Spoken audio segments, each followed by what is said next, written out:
Updates at pinakahuling mga usapin sa mundo ng palakasan. Atin ang pakinggan dito sa Ang Pilipinas Ngayon. Magandang araw. Narito na po ang Sports Balita. Dating guard sa PBA at ngayon collegiate coach na si Olsen Racela na opisyal nang sisimulan ang kanyang paglalakbay sa NCAA kung saan bubuksan ng perpetual ang kanilang kampanya laban sa Jose Rizal University sa Season 100 ng Men's Basketball Tournament itong Martes sa larong gaganapin sa Phil Oil Eco Oil Center sa San Juan City. Sa pag-alis ng kanilang mga stars na sina Gilo Razon, Joey Barcuma, Jasper Cuevas, Cyrus Nitura, June Roque at Mark Omega, aasa ang perpetual sa mga nalalabi nilang players sa pangunguna ni Christian Pagaran na pinangalanan bilang team captain. Makasama ni Pagaran ang ilan pang naiwan sa koponan katulad ni na JP Boral at John Abis, habang ang rookies na sina Mark Goho Cruz at Ruvik Danag ay handang-handa na para sa kanilang debut sa Seniors Division. Sa kabilang banda, umaasa ang Heavy Bombers kina Sean Argente, Joshua Giab at Jonathan Medina, kung saan umaasa ang koponan ni Louie Gonzalez na makapasok ng playoffs ngayong season. Sa tulong ni Ginebra star Scotty Thompson, pumirma si Racela sa Altas nitong unang bahagi ng taon para manduhan ang koponan. Updates at pinakahuling mga usapin sa mundo ng palakasan. Atin ang pakinggan dito sa Ang Pilipinas Ngayon.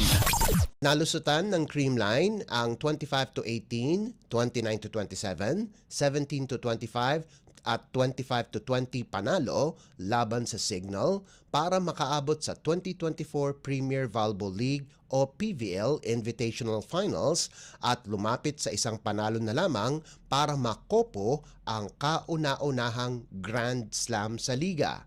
Nalagpasan ng Cool Smashers ang malamyang performance sa third set para pagandahin ang kanilang record sa 3-0 sa standings at kunin ang unang ticket sa championship kung saan ang dalawang koponan na may pinakamagandang record sa elimination round ay aabante sa finals. May isang laban na lamang ang Creamline sa Miyerkules laban sa Farm Fresh. Pinangunahan ni Import Erica Staunton ang Cool Smashers sa nalikom nitong 27 puntos galing sa 25 attacks, isang block at isang service ace, kasama pa ang 14 na excellent digs, habang ang veteranong player na si Michelle Gumabaw ay nagliyab ng 19 na markers galing sa 16 na attacks at 3 service aces. Ang Creamline ay ang kauna-unahang koponan sa profesional na liga na makakakuha ng pambihirang Grand Slam kapag sila ang nanalo sa finals na muntikan na nilang nagawa 2 taon na ang nakalilipas. Noong taong 2022, nakuha ng Creamline ang titulo sa Open at Invitational, subalit nagtapos lamang sa 3 pwesto sa Reinforced Conference.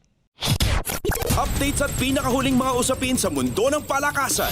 Atin ang pakinggan dito sa Ang Pilipinas Ngayon.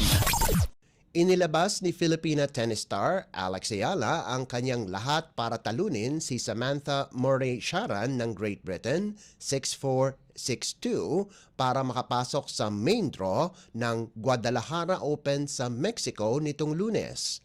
Sinamantala ni Ayala na 8th seed sa qualifiers ang pabago-bagong serve ni Murray para kunin ang isang pwesto sa 32-player main draw field sa Women's Tennis Association o WTA 500 event.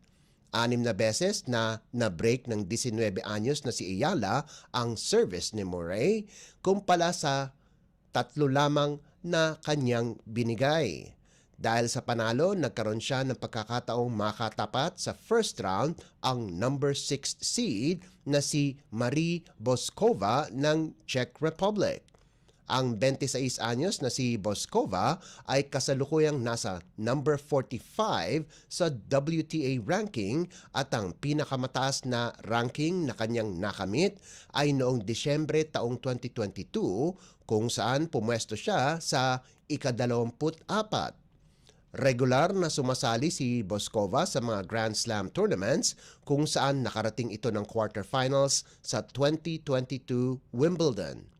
Nasa kaparehong rank number 45 din si Boskova sa doubles at ang kanyang pinakamagandang pagtatapos sa Grand Slam ay sa semifinals ng 2023 Wimbledon.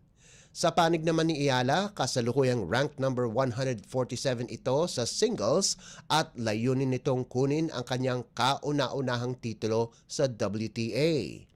Ngunit may hirapan ng husto si Ayala pagdating ng main draw dahil kasama dito ang magagaling na tennis players katulad ni na 2017 French Open champion Helena Ostapenko, 2017 US Open winner Sloane Stephens, dating world number 1 at two-time Australian Open champion Victoria Azarenka, two-time French Open winner Caroline Garcia at 2022 Australian Open finalist Danielle Collins. Updates at pinakahuling mga usapin sa mundo ng palakasan. Atin ang pakinggan dito sa Ang Pilipinas Ngayon. At yan ang pinakahuling balita sa larangan ng palakasan. Para sa Radyo Pilipinas World Service, ito po si Leo Magpayo. Magandang araw. Updates at pinakahuling mga usapin sa mundo ng palakasan. Atin ang pakinggan dito sa Ang Pilipinas Ngayon.